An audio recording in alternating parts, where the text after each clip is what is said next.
مساء الخير عليكم. اخباركم ايه؟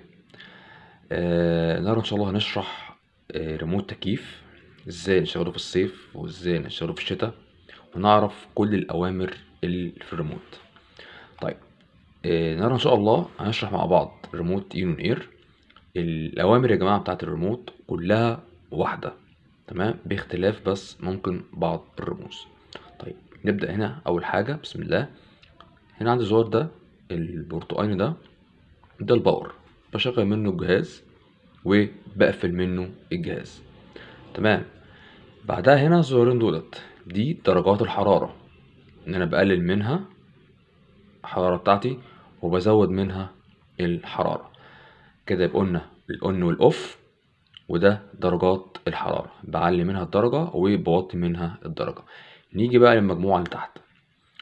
هنا عندي زرار الفان وهي بترمز لي بالرمز الريشة ده رمز الريشة اهو، وبيعلى معايا زي شبكة الموبايل بتاعي كده.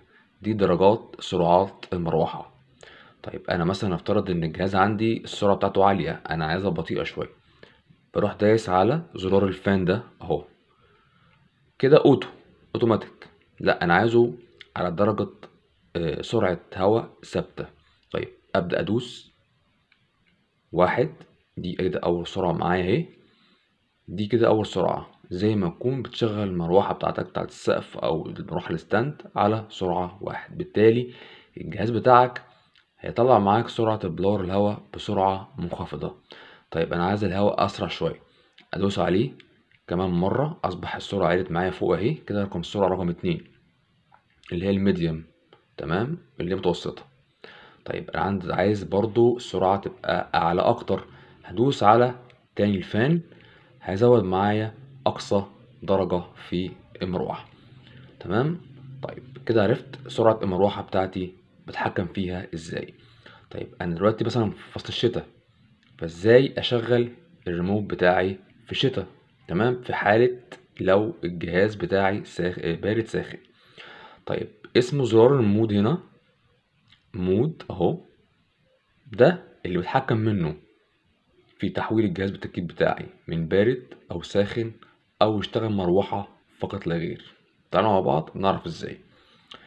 المود اهو، العلامة دي شايفينها اهي، النجمة دي معنى كده ان الجهاز بتاعي شغال على التبريد في الصيف، تمام. طيب المود ده هو زي ما قلنا هو اللي بيتغير بيتحكم في كل الكلام ده كله. طيب اجي ادوس على المود كده، دي علامة الرطوبة، برضو بستخدمها في الصيف. طيب مش عايز رطوبة، هبدأ ادوس تاني. شايف العلامة دي؟ هي العلامة دي بالظبط، ريشة المروحة دي معنى كده ان الجهاز بتاعي اشغله مروحة فقط لا غير. يبقى انا عايز مش الجهاز بتاعي يشتغل مروحة فقط لا غير. طيب الجهاز بتاعي احنا في فصل الشتاء وعايز الجهاز بتاعي يشتغل على وضع الساخن، ادوس كمان مرة على المود اهو، هيقلب معايا السخن.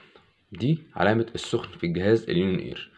زي ما قلت قبل كده بتختلف الرموز من جهاز للتاني، تمام. طيب هتلاقي مثلا هنا مثلا في اي جهاز تاني تلاقي علامة الشمس، يبقى ده الساخن. اما بقى يعني شرح الريموت كلها واحد على اي موديل. طيب كده عرفت عندي الفان ايه هو، وعرفت المود، تمام. طيب نيجي هنا، ده السوينج اهو، العلامة دي بتاعت السوينج اللي هو بتاع الهوا. عندي في الفان عندي قدامك كده، قدامك على طول في الجهاز السوينج اللي هو بيتحكم في اتجاه الهوا. عايز توقفه اشغله، عايز احركه تبقى زي ما انت عايز. او كده اشتغل اهو مع الشاشة وكده اختفى، تمام. طيب باقي اجزاء المو تحت بقى ده بتاع التايمر، ده بتاع التايمر بتاعي. حبيت اصلا الجهاز شغال على ساعة ويفصل نص ساعة زي ما انت عايز يعني. وهنا انا بكنسل الساعة او اقفلها. وبكده يبقى انا قدرت اشرح معاك شرح كامل بالنسبة لريموت تكييف. وزي ما قلت قبل كده الرموز دي كلها ثابتة على اي موديل باختلاف حاجات بسيطة قوي.